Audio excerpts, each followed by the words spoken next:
Good evening and welcome to tonight's broadcast of the Total Nonstop Racing League. Joining me as always in the booth is Joe. I am Bob. And Joe, 150 laps tonight here at Irwindale Speedway. This is going to be a ton of fun and a very, very tricky racetrack as well. Yeah, we've been watching these guys practice for a little while, and it does seem like it's going to be a little tricky.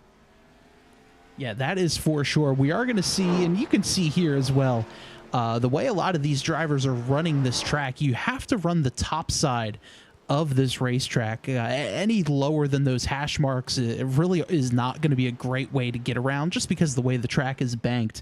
So because of that, we're going to see a lot of guys fighting for position up on the top side of the racetrack. And with that will come, a little pushing and shoving potentially, as well as some slide jobs all the way down to the apron. And another thing, this is an old racing surface, so watch out for your tires as well. You're putting a lot of load in that right front. You're going to cook the tires too much if you get into the corner too hard, or if you run the bottom too often. So that is going to be very difficult for these drivers to kind of keep these cars underneath them as this race goes on. Practice just about getting ready to end up. Ryan Cole second fastest so far. John Canizaro Jr. with the fastest lap.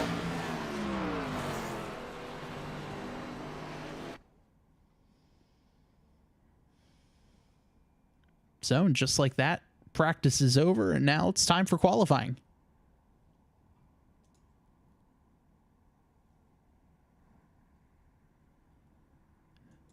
As we wait for some cars to jump out on the track. Joe, the key here, just getting clean racetrack, clean real estate to hopefully get a little bit of speed out there and early. Yeah, which seems easy enough, but this is only a half-mile track. Definitely. And with the track temperature that we see here, 81 degrees so far, really not too shabby. But as this race goes on, the sun is going to bake this surface, and there's not going to be a whole lot of grip left on there. Yeah, like I said, these guys seem to be having trouble in practice. Once it gets a little bit hotter and then the actual racing starts, this is definitely going to be a fun one to watch. That is for sure. We're riding on board here with John Canizaro Sr., and look how close you have to get to the wall in order to get a good lap. Good lap there by Sr. Does an 18.5. His son, John Canizaro Jr., goes P1 with an 18.1. Got Anthony DeBarro here. He's going to pull off. Philip Scott trying to best his lap time. So far, not able to do so. Does an 18.2. Still good enough for P3. Now Canizaro Jr. up on track yet again. Only 3 minutes left here in qualifying. I can't believe these guys are making 115 on this tiny track. Yeah, that is pretty wild, the fact that they're able to hit those speeds.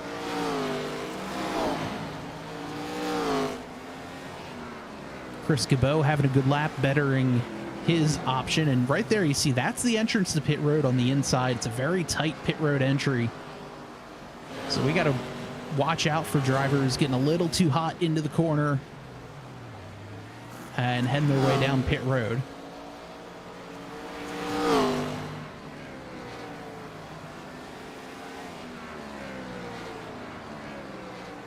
Here's Jamar Dumas. He missed last week. So far, he's trending green. That'll move Dumas up to P5.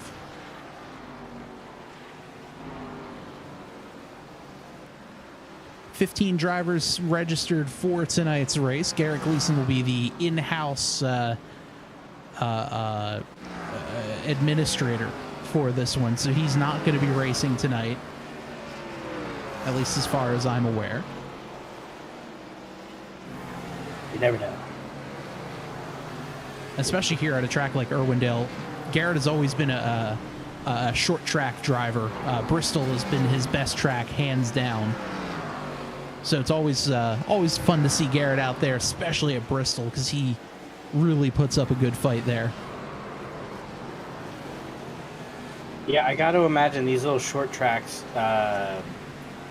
definitely, I feel like, keep my attention like much better than the longer tracks are, because you're always doing something. It's not like you just put your foot on the gas for, those 5 seconds on the straightaways. It's kind of just like turn, gas, stop, go, turn, gas, stop, go. Yeah, very involved, very busy here on the short track scene.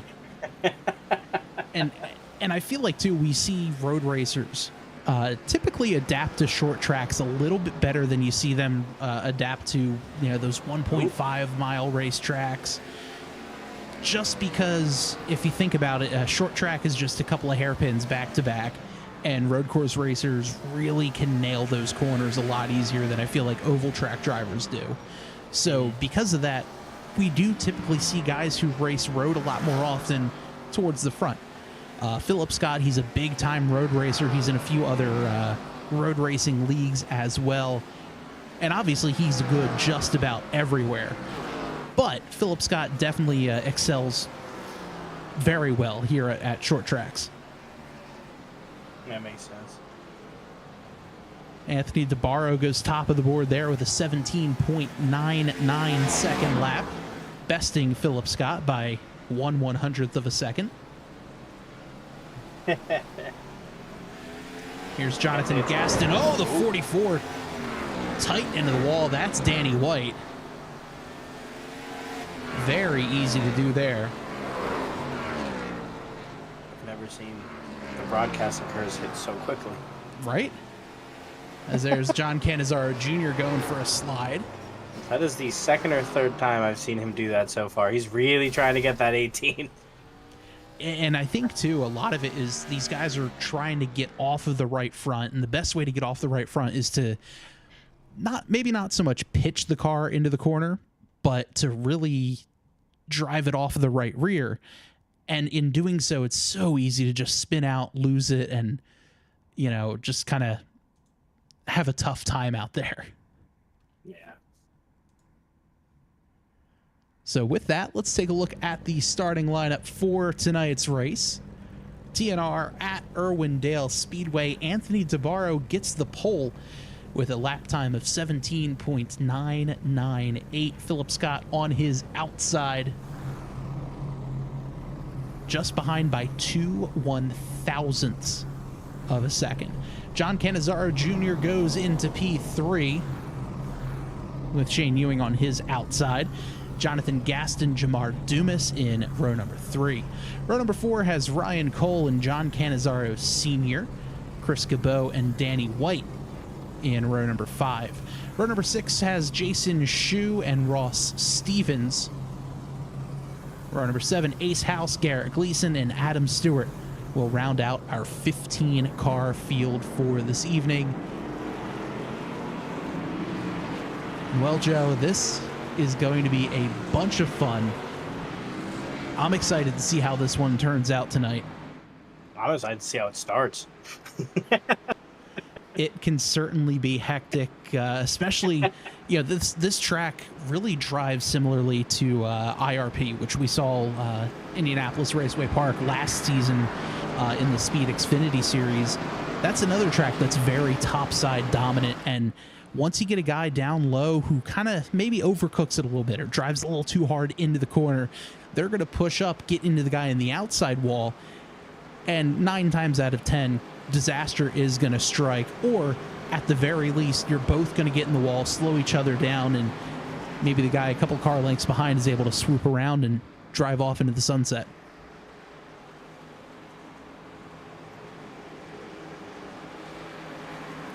Pace car makes its hard left-hand turn into pit lane. Field slowly rolling into the restart area. Green flag in the air. We're racing here at Irwindale. Philip Scott gets a great run on the inside. He's going to drive off in front. Shane Ewing gets into the wall just a little bit. We're side by side now for P2 between DeBarro and Cannizzaro. Philip Scott holding off just barely, maybe a little bit of contact from the 27, but now here comes Cannizzaro to the inside as we have a couple of cars coming together. Yellow flag is out. We have our first yellow of the race. Chris Gabot involved, it looks like. Jamar Dumas as well. So we've got ourselves a little bit of chaos here early on in the race. Let's take a look here. First from the 28 of Jamar Dumas. Dumas just gets the back end lifted just a little bit there by the 55 of Cannizzaro Sr. He has some help into the wall. Chris Gabot just kind of stops. Oh, and some more trouble there. Speaking of trouble, I'm back. Welcome back. But let's take one more look here. What happened with Chris Gabot as well? So here's Chris Gabot. He's in that black and orange number 25 machine. And we'll jump on board. Take a look there on the left side of your screen. A little bit of contact with the 28 and the 55. And here's where Gabot just stops. And that's the best way to do it. You just don't want to, you don't want to make any more contact. And then you just drive away. Get one quick look here from the back bumper of Jamar Dumas. And the 55 just gets a little too hot in the corner, lifts up the back legs. And around goes Dumas. And then to add insult to injury, the 55 just swings around and gets a little more contact in. Hit him with a double tap. That's what's one of the rules of Zombieland, right? Double tap? Yeah, hit him with a double tap. Yeah, it's fine. All is good. So Jamar Dumas still down on pit road. There is Dumas. Has a lot of rear end damage. Doesn't look like he had too much of a hard hit towards the nose. He did grab the outside wall. Well, he does have a bit of damage there, but luckily, though, for him, it's a short track, not a whole lot of aero dependency. Yeah. You should hop on the inside, see if his steering wheel is cocked a little bit. Yeah, let's take a look here. See if he took any axle damage.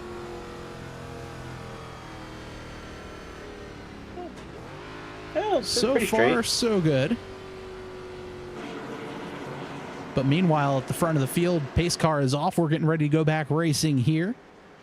Cannizzaro on the inside, Philip Scott on the outside. Green flag back in the air. Wheel spin from the 32. He's going to get stacked up to the field. That's the 60 of Ryan Cole just behind him, but everyone able to make it out safely. Man, that was sketchy. That could have been real bad. Mm-hmm. Let's take another look at that one. We'll jump on board with the 60 of Ryan Cole just to see what happened from the 32. He just got a little bit of wheel spin. He caught the wall. And right there, I kind of thought that, man, that could have been bad. Let's take a listen here as we're on board with the 60 of Cole. Yeah, you hear the 32 throttle up and just had no grip.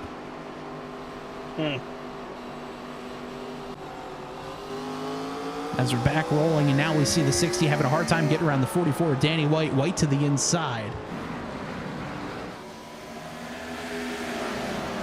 You would think Cole has the advantage here, just having the more momentum-based route on the top side.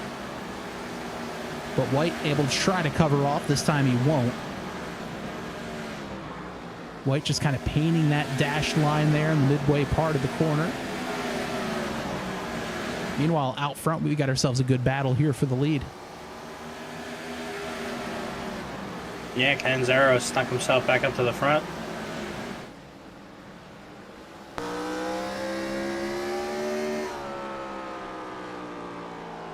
Philip Scott taking a look down to the inside.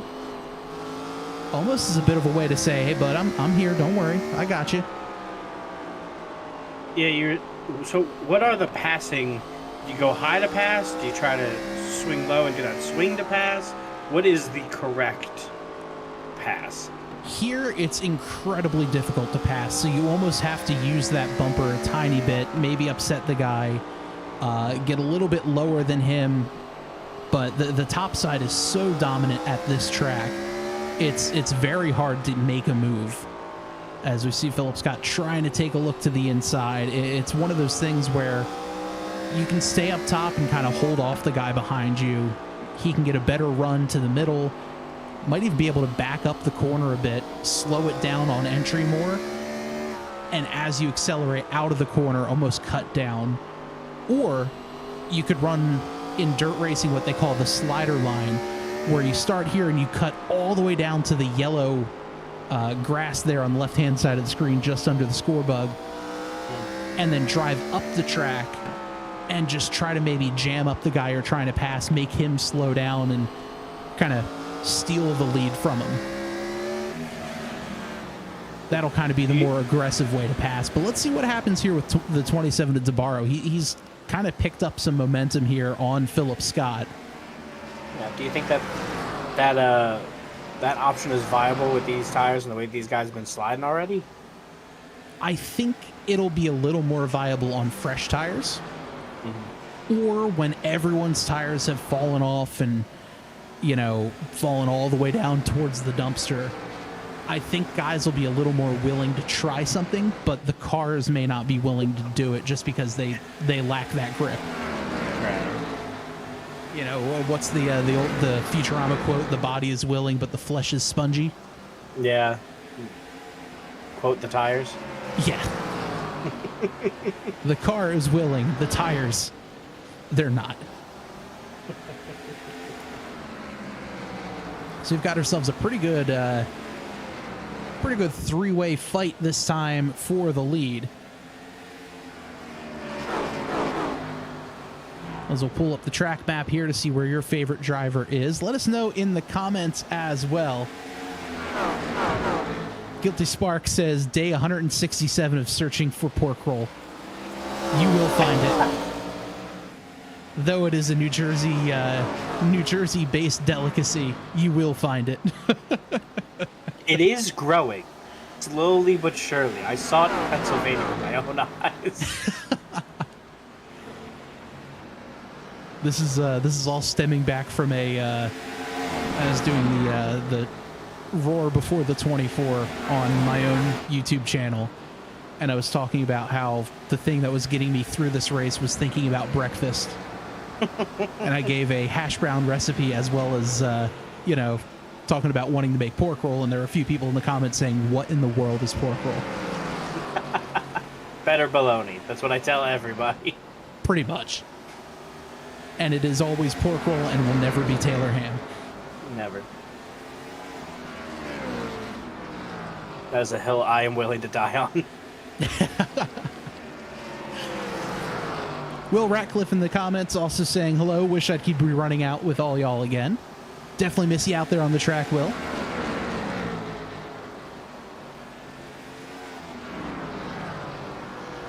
Right now, though, this three-car breakaway is putting on a great show here for the fans. 25 laps into this one. Philip Scott now all over the back bumper of Cannizzaro. Now here comes Scott. He's going to take a peek to the inside. He's going to slide up. Little bit of contact there. Love taps. Just love taps. Yeah, just a little, hey, bud, I'm here. Don't forget about me. Yeah.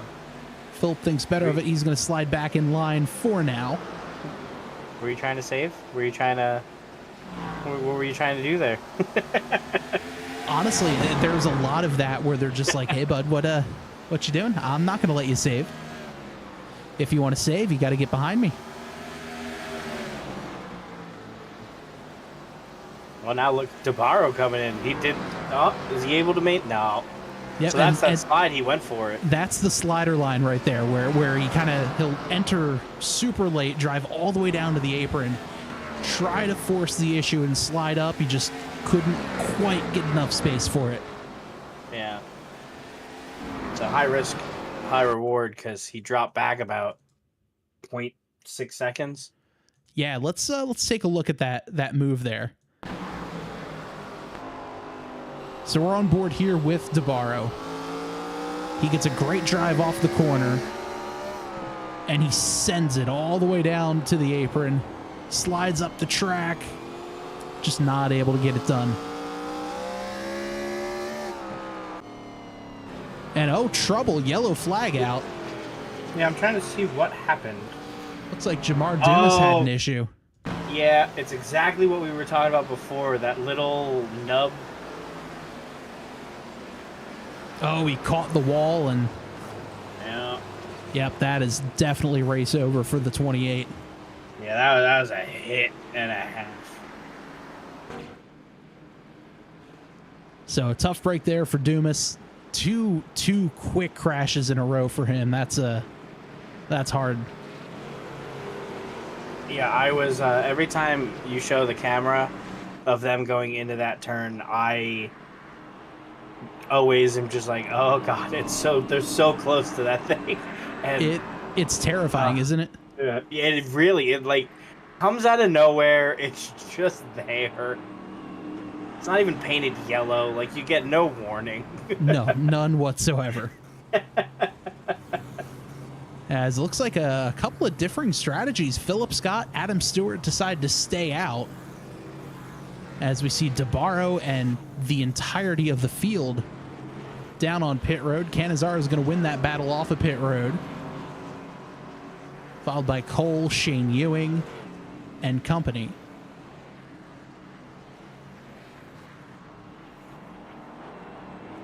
As the rest of the field makes their way.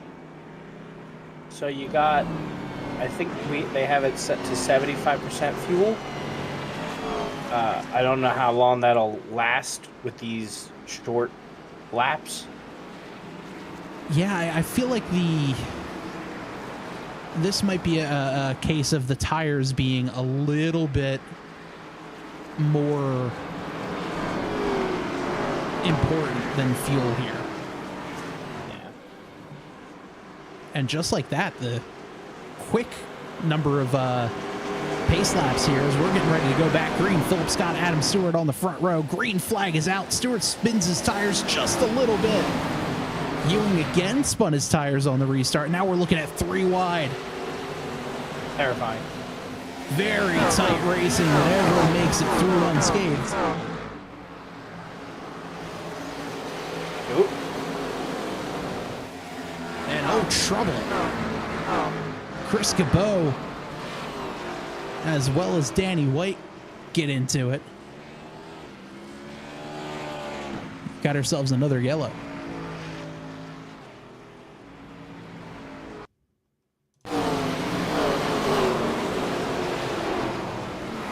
It's a little loose. I know it looks like those are tires and they're forgiving, but they're not. Yeah, they definitely aren't. Might as well just make them concrete pillars. And look at that. The 44 just got loose on the top side. Gabot, wrong place, wrong time. And, oh, those aren't normal tires. Those are tractor tires, too. So those are much less forgiving.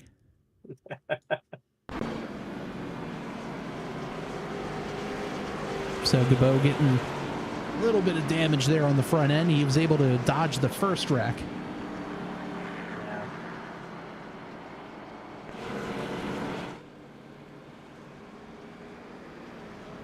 Scott's still not pitting. Yeah, I'm surprised. Looks like Adam Stewart, Jason Schue heading down pit road now. Yeah, I thought we would have seen Scott because you got the first one, everyone pits, you know. You got the second one, you figure, everyone else pitted. Let me get my fresh set of tires.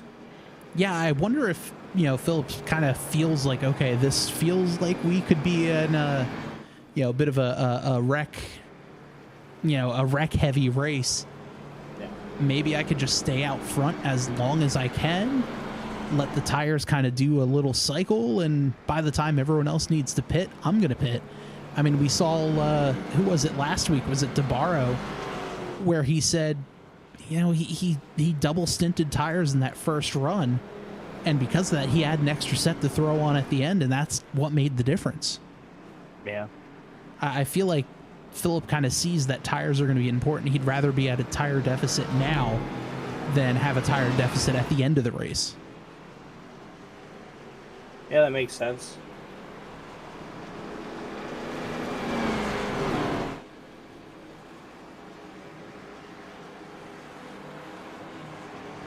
Don't know if I said this, but Johnny comments and says, "Good luck all. Hello to the booth." Hey, Johnny, hope you're feeling better, or at least you get well soon. Miss you out there on the track.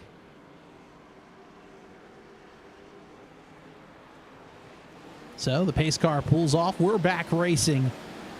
Philip Scott gets a great jump on the start. Anthony DeBarro in second. Here comes Cannizzaro and Shane Ewing battling it out in third. Ewing seems to really can't get a break on those starts. As soon as he started, he bumped into the wall. Yeah, again, it's just so easy to spin the tires. These cars have a ton of horsepower, almost 850 horsepower. Nope, someone lost a bumper. And all of that goes into the back tires. And Evans. we got a huge wreck in the back. Yeah, exactly what we were just talking about before. Happened again. Just clipped that barrier. Lost a whole front bumper. Let's see here. Oh, man.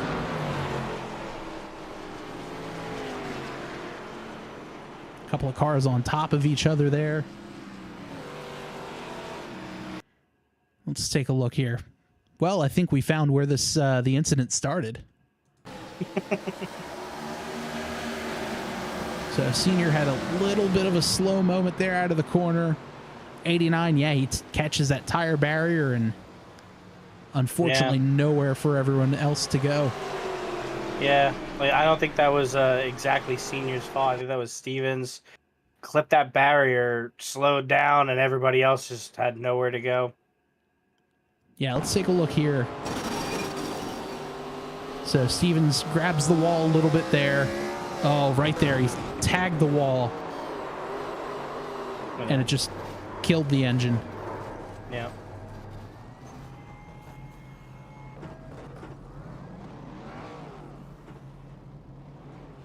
And now it's a matter of everyone just trying to get back up and running.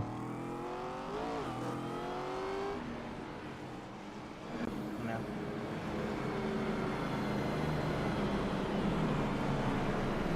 And Philip Scott has yet to pit. The only car, actually, who has yet to pit here tonight.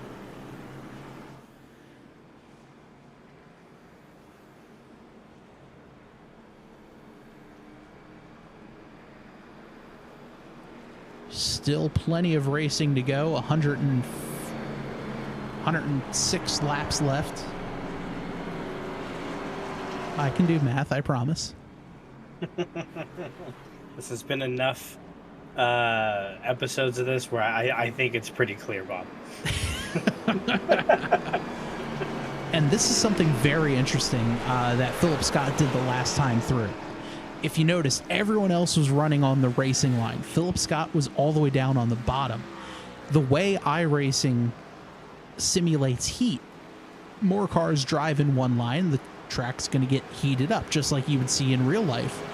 Philip Scott, that last time through, was riding almost down on the apron where the pavement is a little bit cooler, in hopes to kind of cool his worn tires down ever so slightly, just to give him a little bit more life and a little bit more oomph back into him.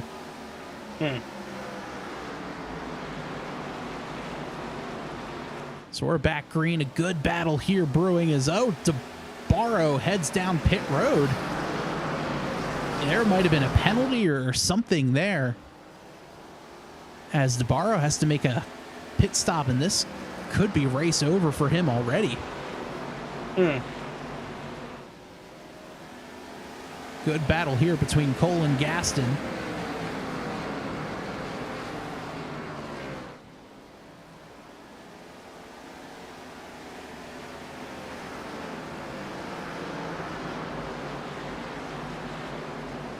As I'm reaching out now to our in-race reporters to see what had happened to Gaston.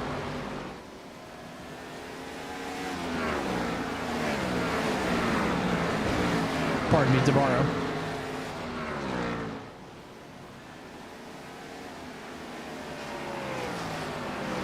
While we're waiting on an answer there, Some good racing here in the pack. Cannizzaro's opened up about a 1 second lead over Shane Ewing.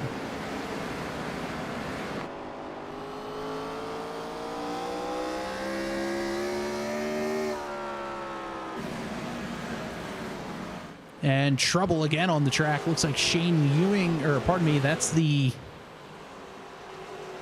Is that Chris Gabot might have had an issue. And that saves DeBarro. Yeah, good timing. Let's see what happened here. Here's the 55 of Cannizzaro.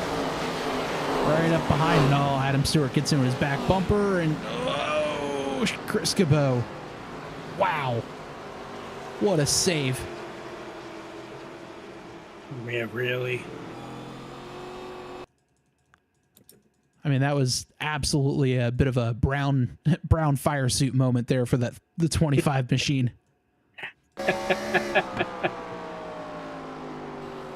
So Gabot running the bottom. He sees that contact with the 4 and the 55, and okay, bye. Yeah, you never want to make direct eye contact while you're still driving straight. Yeah, that's usually... That's usually not a great... usually pretty frowned upon there.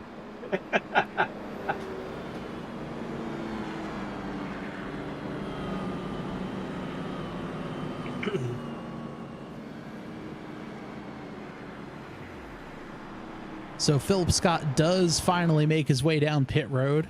DeBarro heads back down again.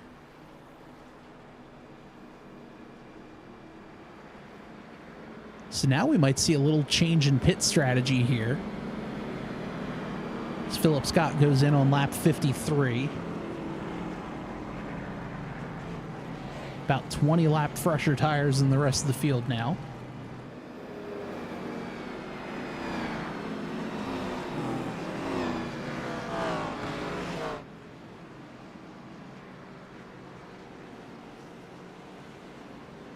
And I like these quickie yellows. Just really, everyone gets their pit stop in and say, all right, let's go back racing. A little bit of damage along the way. I'd like to think them as battle scars.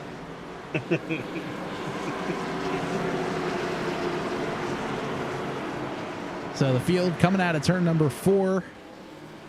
Green flag is out, and we're rolling back yet again here at Irwindale. Great run. Heading off into turn 1. Oh, Cole gets a little tight on Ewing. He's going to have to slip back in line just in front of Gaston. Ace House battling with Anthony DeBarro. Same with Adam Stewart there. Stewart to the inside of House. Can't quite get the nose in to make that one stick. And oh, little contact between the 55 and the 99 there. They're going to keep straight. Let's take a look and see what happened there with that move.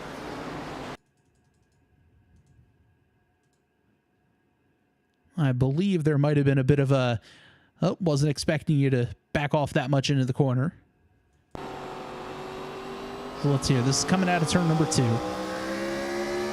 On board with Philip Scott, and yeah, 55 kind of came down a bit. 99 came up. Just a racing deal. Everyone able to keep it going in the right direction.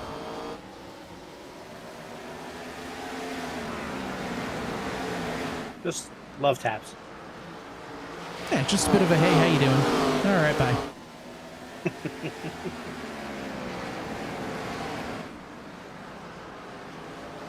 Couple more cautions than we're used to really seeing here at TNR, but it comes with the territory of short track racing, high-powered race cars, and it's a track that really isn't raced often, if ever, especially using these Gen 4 cars.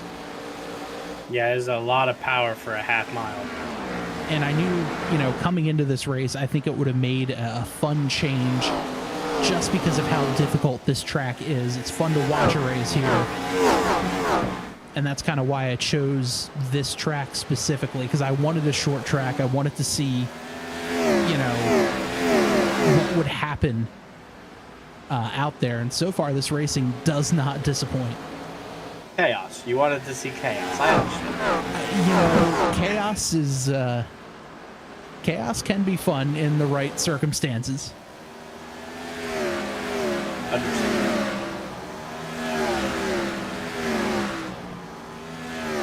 As we see the rest of the field fly by.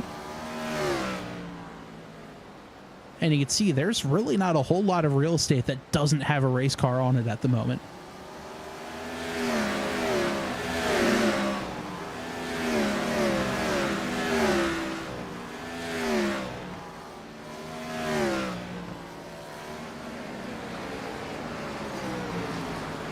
Chris Cabot here fighting for position with the 4 of Adam Stewart. This is for 9th. Coming in tonight, Stewart sitting 9th place in points.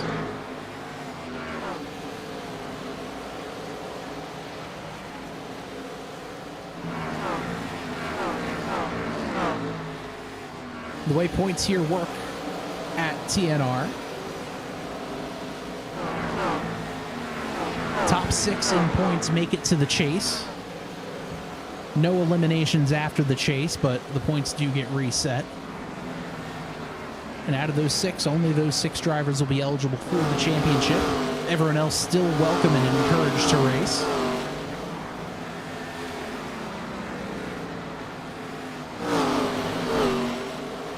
We've got ourselves a good one here. Yeah, Canonzaro kind of pulled himself back to the front. Scott fell behind a little bit. Yeah, after that pit stop, Philip Scott down in 6th at the moment.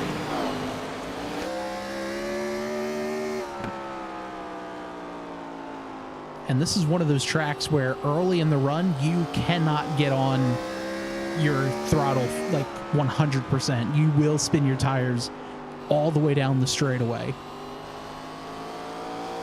So a lot of ankle control in there as well.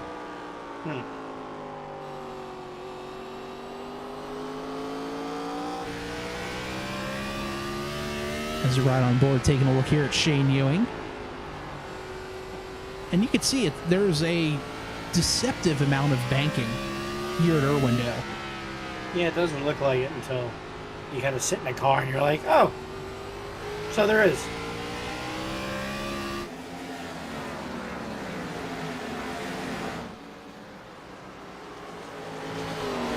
Good looking number 32 Shane sunscreen machine. Based off of the old NASCAR Thunder fantasy paint schemes. We did a NASCAR Thunder themed race a few years ago with those sponsors, and it was a blast. That's amazing. It's a good day for it. It's very sunny out there. Right. Definitely use some of that Shane sunscreen. Gap staying about steady, 3/4 of a second.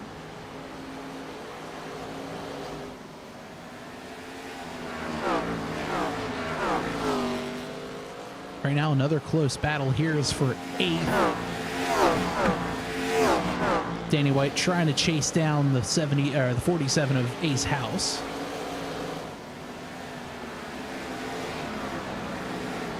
And again, let's remind you of the last time everyone went down on pit road. Cannizzaro, Shane Ewing, both pit back on lap 31.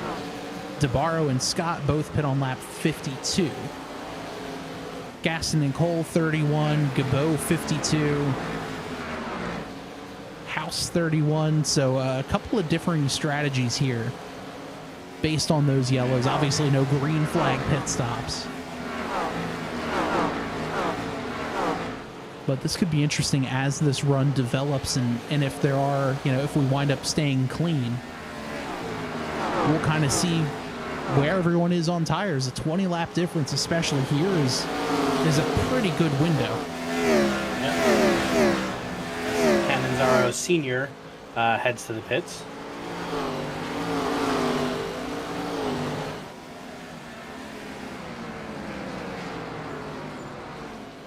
Coming up on, or just past halfway here. Philip Scott takes a move to the inside of DeBarro. Yeah, he's been working on moving his way up a little bit these last few laps. Let's see if we can see this one from the inside of DeBarra's paint scheme with a nice Canadian tuxedo on the 27. Oh, And no! trouble!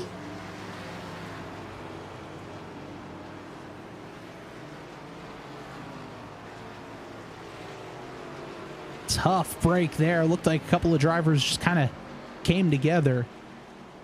Yeah, they were getting close.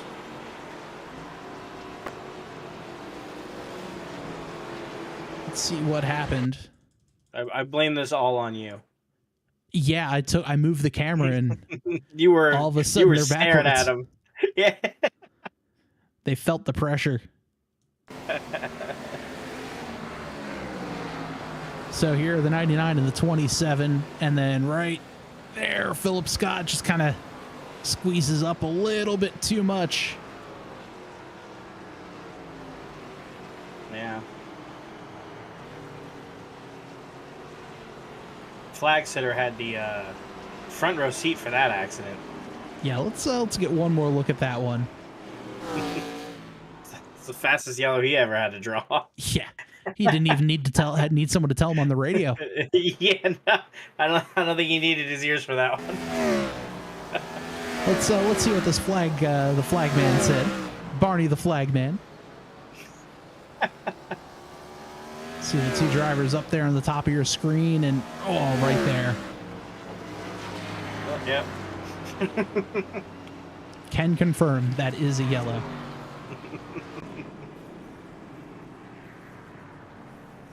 I will say this flag man has some fantastic arm strength just to hold that flag up in the air the entire time.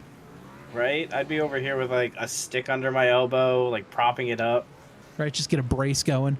Yeah. Johnny Williams in the chat, there went my pick for tonight. Yeah, Philip definitely a favorite coming to any of these tracks, but especially short tracks here. As we've got ourselves a new leader. That's the 4-car of Adam Stewart. Yeah, these cautions are, chaos. You never know who's going to end up where. Yeah, and that's the fun part about short track racing. You don't really know, what's going to happen, who's going to go where. It's a tight space. So this could definitely be a fun time as the pace car pulls off. We're already getting ready to go back racing. Great start there by Stewart. Oh! Well.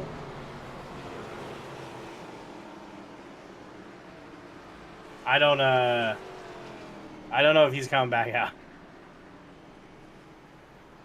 That was a tough break. Just a little too much wheel spin, and that wall and garage opening is going to get you every single time.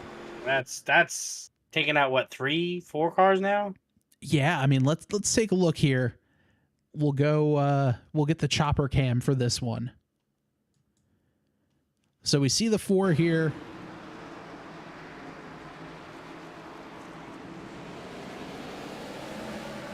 Just spun his tires a little too much, and just a violent hit there in that pit entry. Yeah, those cones are full of lies. Yeah, and any further there, you fall off into literal Narnia. Yeah, or the crowd, so like realistically. Yeah, don't know which one is safer, technically. Tyler Avery in the chat. Well.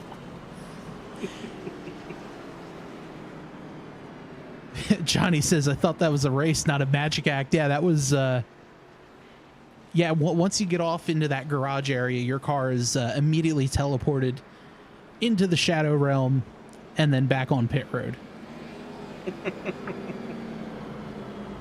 That is a real rough start to that green for him.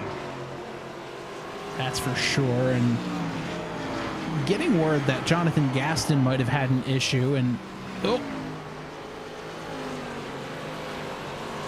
very easy to do there, coming off down lower on the banking. Yeah.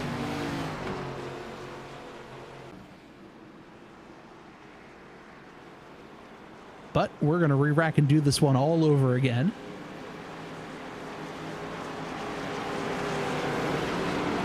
A couple of teammates on the front row, Cannizzaro Jr. and Cole.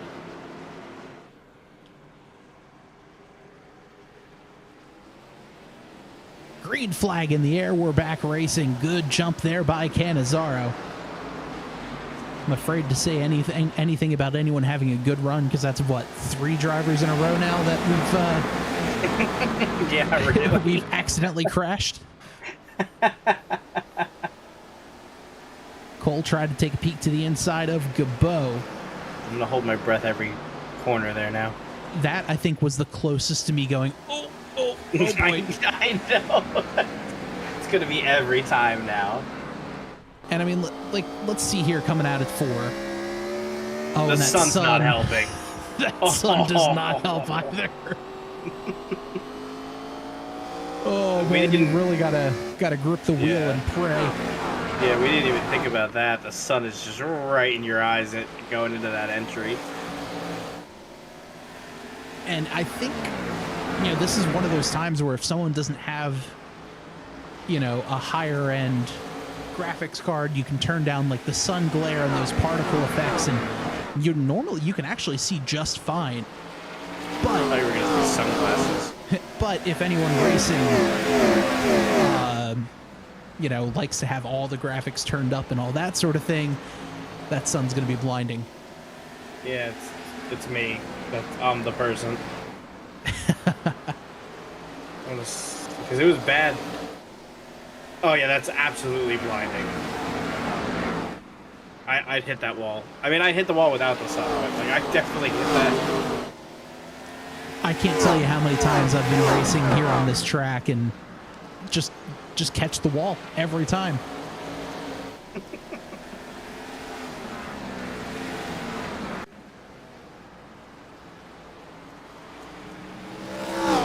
Got a 4-car stack up there for 3rd. Tabarro leading this train. There's Ryan Cole behind him, Jonathan Gaston, and Shane Ewing.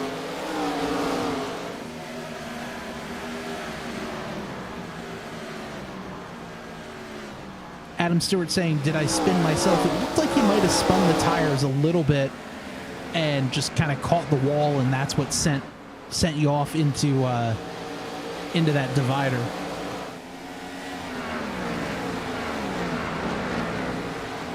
Didn't look like anyone had gotten in your bumper or anything.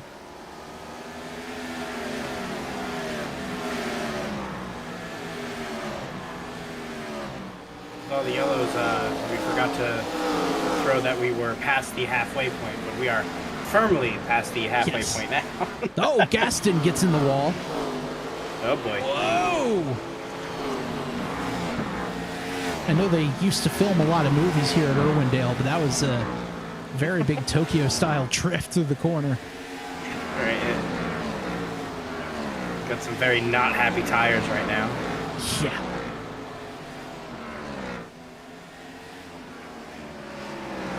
DL Dubs in the chat says some tires don't look warm.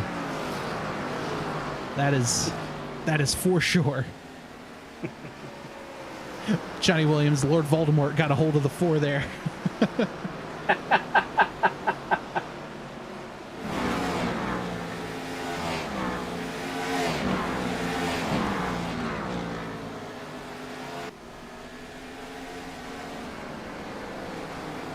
Meanwhile, out front, the battle's starting to close down. Anthony DeBarro putting some pressure on Chris Gabo.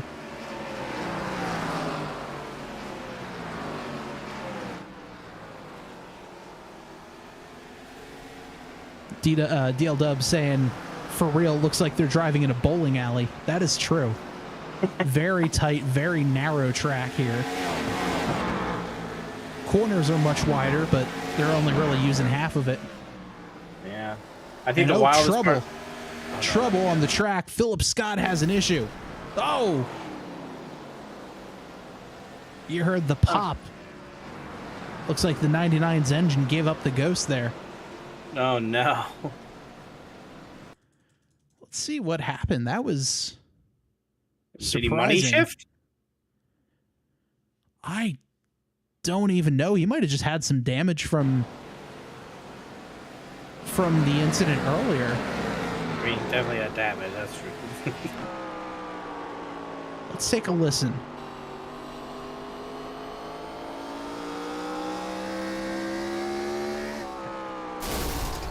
No. Yeah, the engine just gave up. It just fell out. You know, I'm curious to see. Let's reverse back. Let's see the driver eye camera real quick. I want to see if he had any, if there were any lights or anything. Temperature gauge looks fine. Now I don't know if this is live or not. Oh. Yeah, all the gauges are about the same, so we're not going to see. Yeah. We're not going to see anything there, but it looked like the 99's engine just went to sleep. I didn't think he took that kind of damage. I wonder if it's just a matter of these cars are hitting some high revs, you know, constantly putting in not a whole lot of air movement, especially with the damage on the front end. That probably started raising the oil temp a little more than it wants to.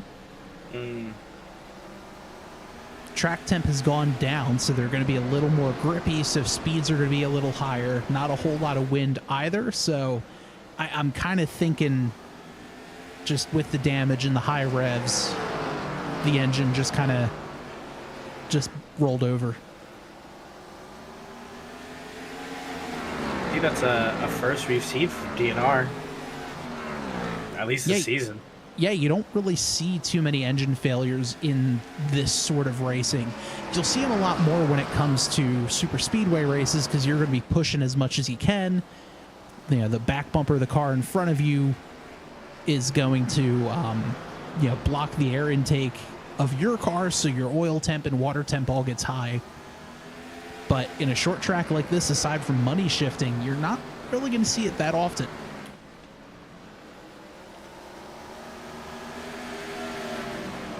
For those of us who are watching and don't know what a money shift is, it's when you go from a high gear to a very low gear, which makes the car or the gearing have to spin 1,000,000 miles an hour, and then that gear usually ceases to function.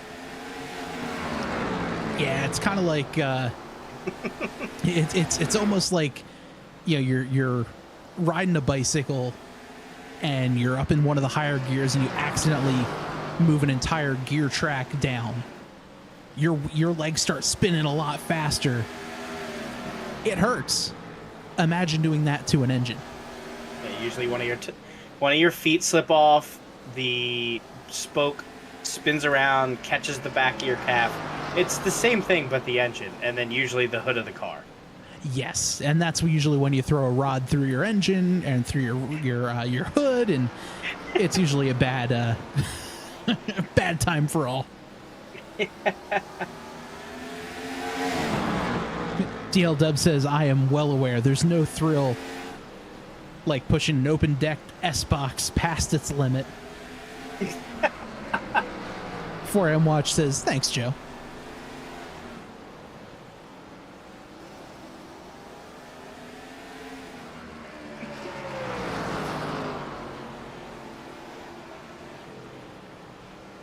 Everyone kind of sitting where they were sitting. The track has kind of evened itself out. Canonzaro still sitting up front. DeBarro's still on his bumper. Cabot right behind them. Yeah, we got ourselves a pretty good battle here for the lead between Cannizzaro, DeBarro, and Gabot. God, saying that group 3 times fast is a real tongue twister.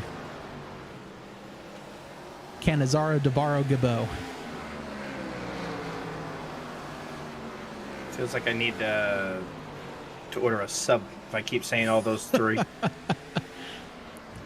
Little do you know, you're just summoning an Italian. Yeah. Getting Baba Yaga up in here or something.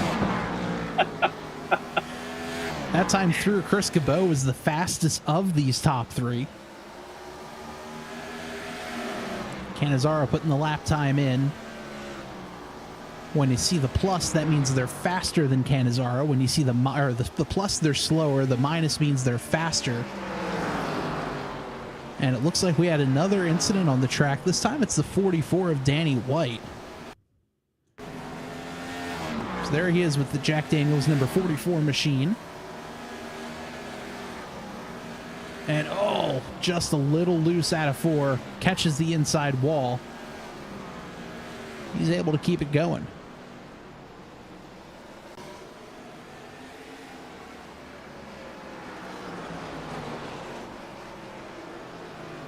Cabot catches the wall ever so slightly. Now here comes DeBarro, trying to get a nose into the inside of Cannizzaro. Can't quite get it done. A little bit of a drag race to the line. You saw the 27 step out ever so slightly.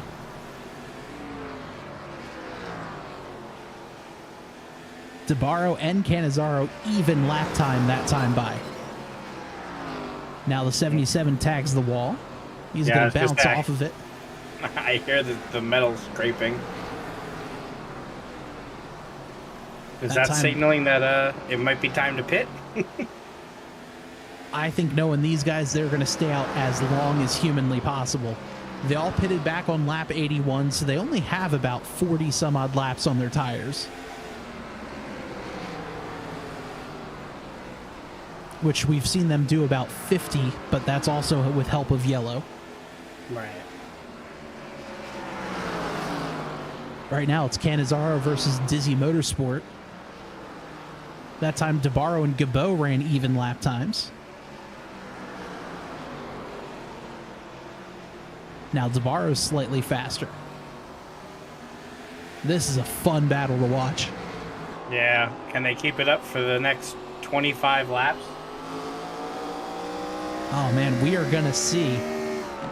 Oh, that is just terrifying to watch every And time. look at Cannizzaro sideways through turn 1 and 2. That's gonna get the option and open the door a little bit for DeBarro. Yeah, I think his tires are not doing great. Yeah, I think Cannizzaro's just looking in that mirror and really pushing hard as here comes DeBarro to the inside. Slide job. No, that's not going to work.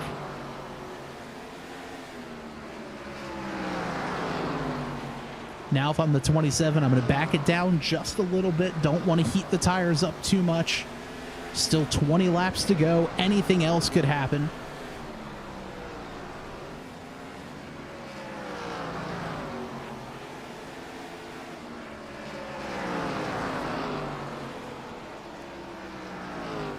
DL Dubs over on Twitch saying, why is Stewart lapped 32 times? Is he running the infield for laps? No, Adam Stewart had the restart crash and was on pit road for quite a while. He is back out on the racetrack, but that means he's 32 laps behind the leaders.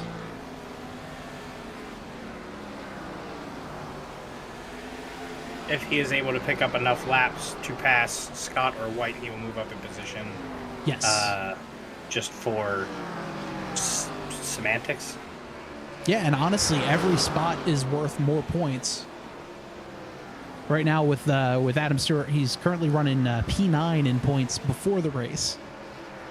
So every single point matters here at the end of the race. So if you're trying to pick up some spots, just keep running. You never know what happens.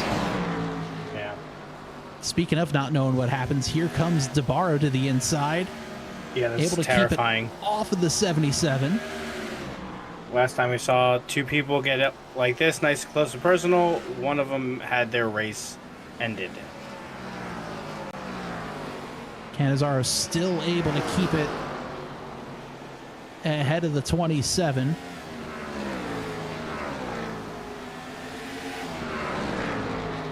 Just amazing driving here. Yeah, I feel like he has that thing side. Go ahead. I feel like he has that thing sideways every turn. Every turn. As here comes DeBarro again trying to take a peek. Ooh, we got a caution now. As trouble. Ross Stevens grabs the wall. And this changes everything. Yeah. I think Ken Anzaro is thanking whoever did that.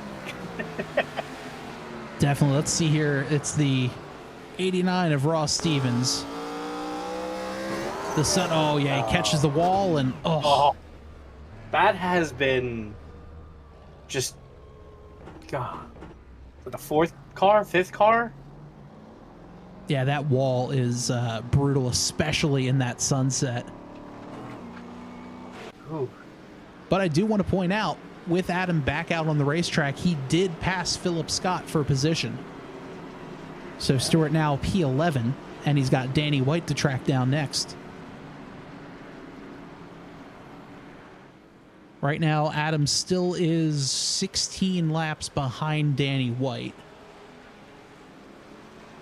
Now make it 15 laps as he gets the lucky dog spot. And to the pits everyone goes.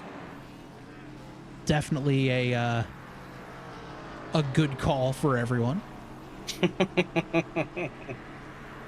Yeah, it wasn't exciting enough. Let's get all fresh tires to make sure. Yeah, let's give everyone fresh tires. Nothing could possibly go wrong now.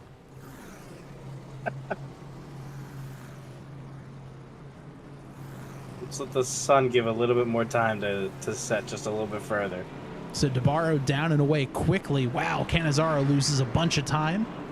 Shane Ewing picks up some spots as well.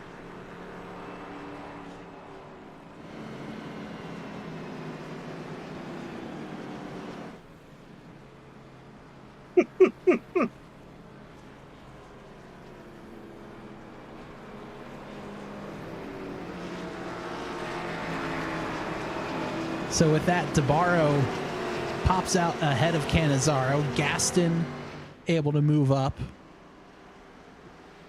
Gaston with that move, he's going to move all the way up to P2. Yeah. And we'll go green with 11 laps remaining. You ready for some chaos, Joe? Because I think we're going to see some chaos. I'm almost positive. Green flag ready to go. And the racing. Big battles there. DeBarro takes the lead. Gaston stuck down low on the inside. He's going to lose some more spots.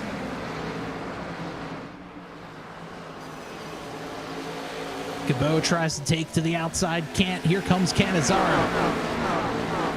Cannizzaro going to drive in deep. They're side by side. All eyes on the front of the field.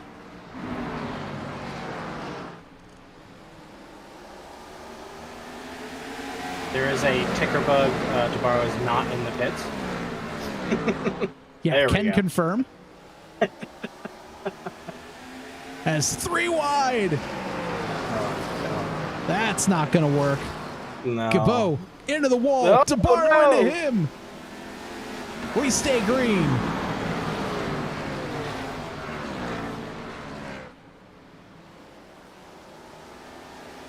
DeBarro falls back ever so slightly. That's going to allow Cole to jump into the frame. Couple of teammates, Cannizzaro and Cole. DeBarro there in third. He's got Shane Ewing behind him.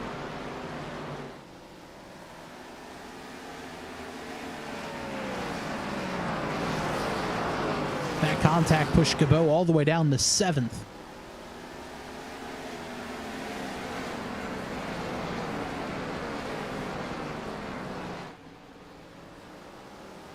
Junior driving away. Cole there just in front of DeBarro and the rest of the field.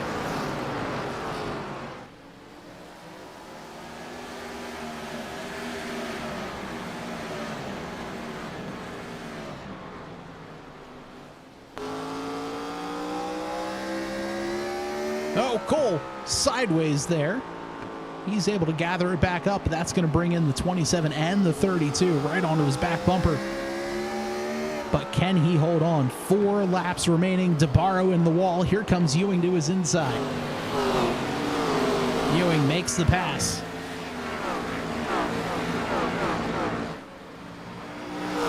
Ewing all race was bumping into that wall over and over and over, but still able to persevere and move up. Yeah, he's had himself a very quiet but strong race. Meanwhile, John Cannizzaro Jr., 2 laps remaining. Biggest lead of the race so far at 1.8 seconds. At this point, Cannizzaro is just saying, all right, guys, no caution. Let's just keep it rolling.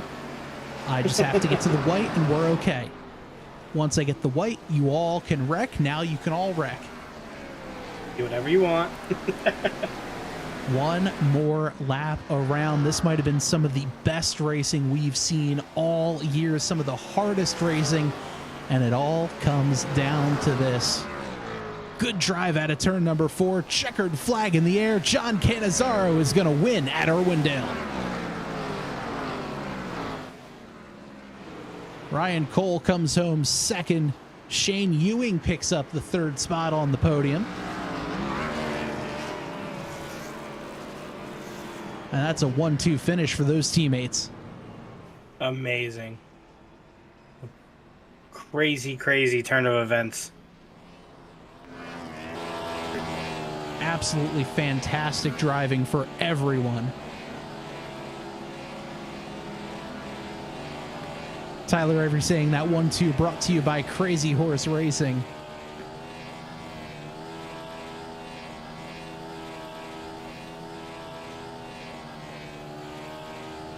As Cannizzaro was saying a couple weeks ago that he didn't have enough fuel to do his burnout, so he's making up for it here.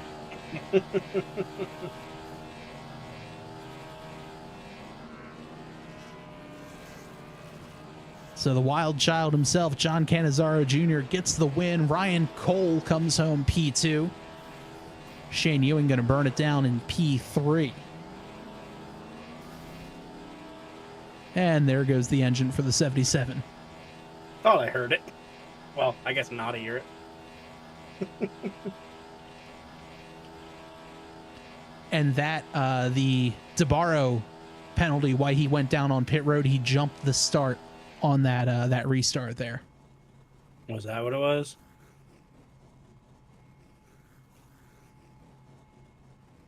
So let's see if we can get the guys into the interview waiting room.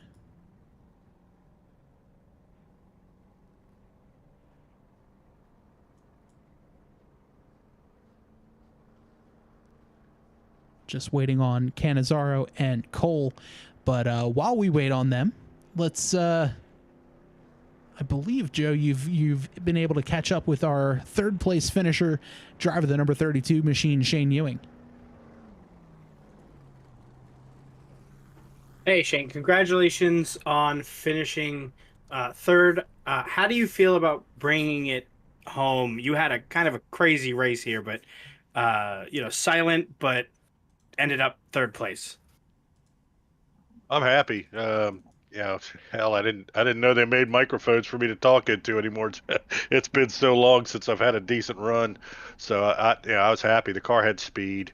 I made a couple mistakes, and then some pit strategy got me back there a little bit. It's hard to pass and run smooth laps. It's one of those old adages: slow down to go fast and get yourself in a rhythm. And when I was able to do that, I think I was as fast as anybody on the track. It's just got to keep doing it lap after lap, and that's those guys like the 77 and the 27, that's why they win all those races. They're real good at it.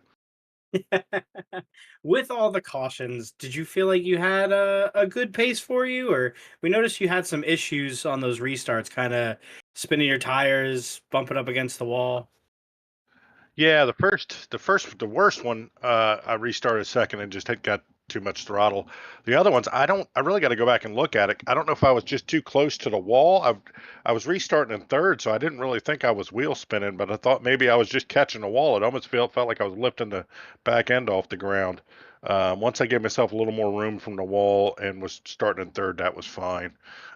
So yeah. Awesome. I'm sure you got some shout outs for us.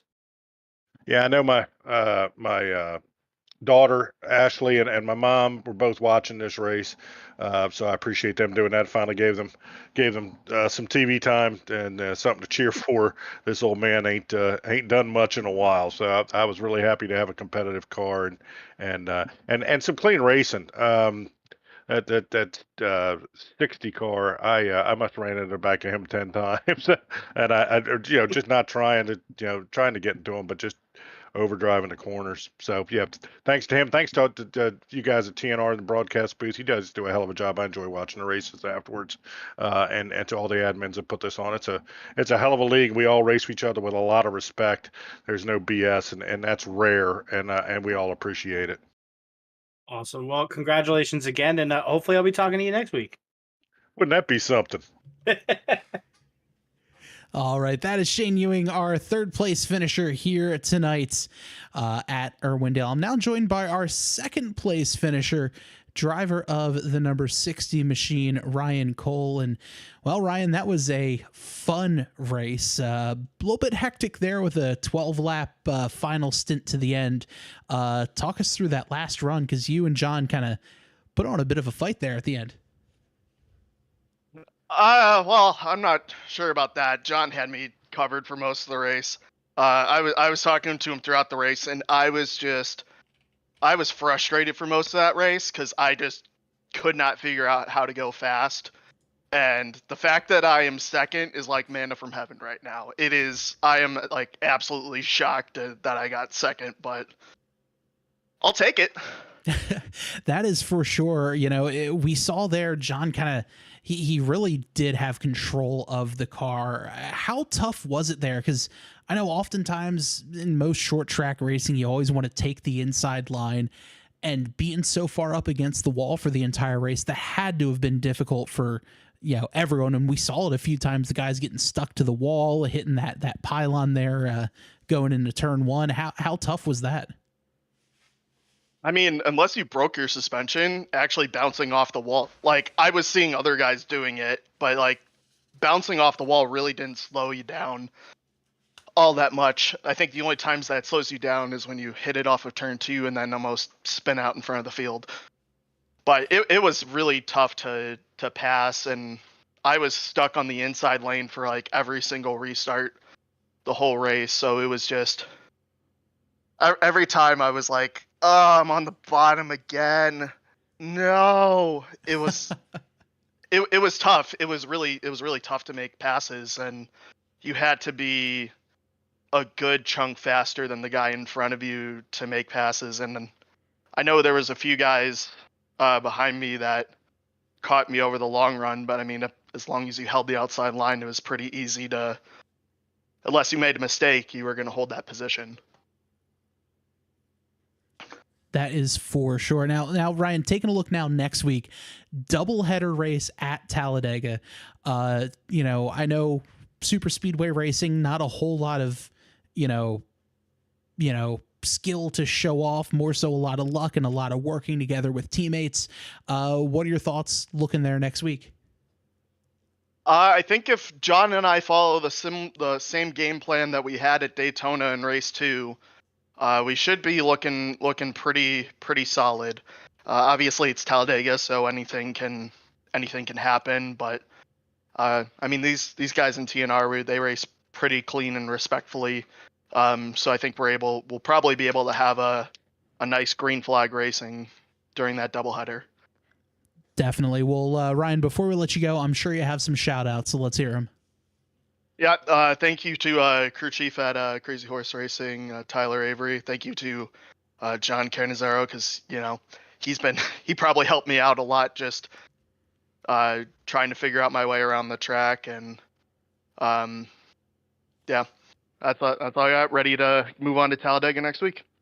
Awesome. Well, Ryan, congrats again on the P2 finish. Looking forward to seeing you there next week at Talladega. All right, see you then. All right, that's Ryan Cole, our second place finisher. And now I'm joined by our winner for tonight, driver of the number 77 machine, John Canizaro Jr. And, well, John, a fun race out there again. You and DeBarro put on an absolute clinic. Talk us through that battle just before the last yellow between you, DeBarro, and Gabo, because that was wild. First thing I gotta say, Anthony DeBarro is one of the biggest class acts you'll ever see in NASCAR. Well, not in NASCAR, but well, I guess in iRacing. The amount of times he had full opportunity to shoot me off into those corners backwards, and he didn't do it. Nothing but respect for him for it. I know if that was me, he would have been facing backwards. We would have had a caution 40 laps earlier. But he raced with a lot of respect. I try to race him with as much respect as I can. He was moving the brake bias forwards because he was getting a lot of loose on entrance. I was absolutely driving that car in nuts past the dashboard as far as I could to stay ahead of him. Quite frankly, I don't know how I did it. I had no answer for that. Well, you could definitely tell you guys were up on the wheel that last section. What was your mindset there going in? Because at least from the broadcast point of view, going into turn one with that sun and the way the tire wall kind of jut out into the corner, we saw a lot of guys catch that tonight. How difficult was it? And were you kind of like sitting there and almost gripping the wheel a little extra tighter just to be like, oh, please don't hit. Okay, I think we're good. Well, but unfortunately, I think Adam Stewart got the worst of that. I feel really bad for him.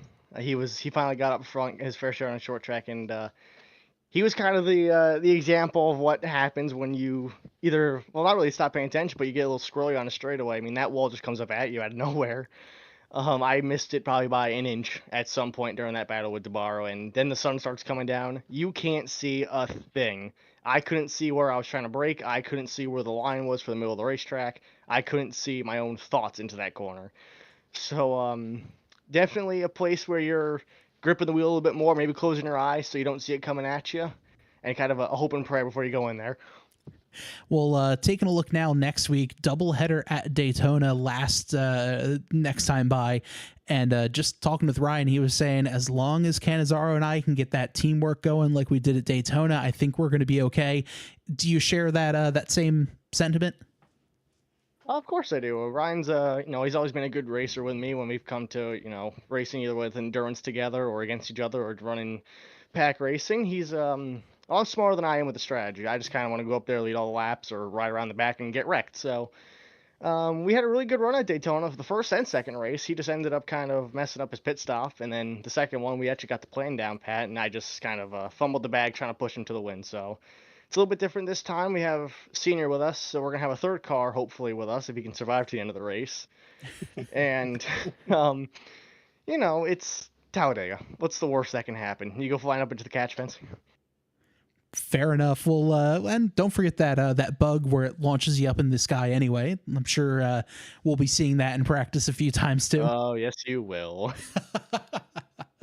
Well, John, before we let you go, I'm sure you have some shout outs, so let's hear them.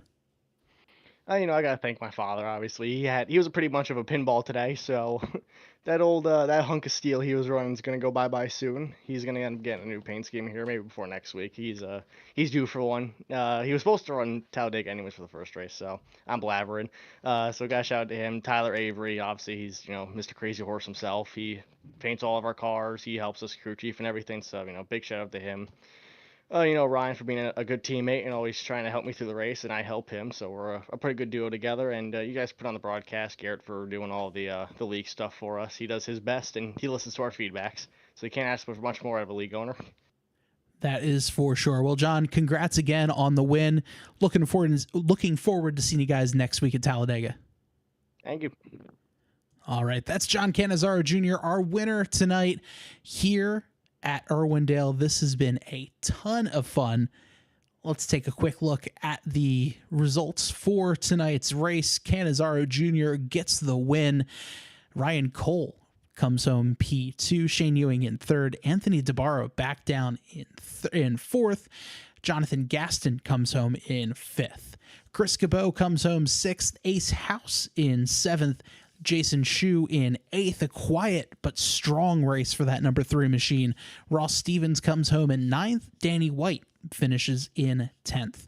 11th place, Adam Stewart. Philip Scott comes home 12th. Cannizzaro Sr. 13th. Jamar Dumas wraps up our field in 14th. Garrett Gleason was our in-race admin for tonight. Well, that will just about do it for us. You could join us next week here with TNR at Talladega. Tomorrow night is the second race of the Speed Dash Series. That's going to go off right around 9 o'clock Eastern here on both Twitch and on YouTube. If you like what you see, feel free to like this video. You could subscribe to us on YouTube, follow us on Twitch. We're getting ever so closer to 100 subs on YouTube, so make sure you hit the subscribe button and really help us out and share this video with as many race fans as we can get.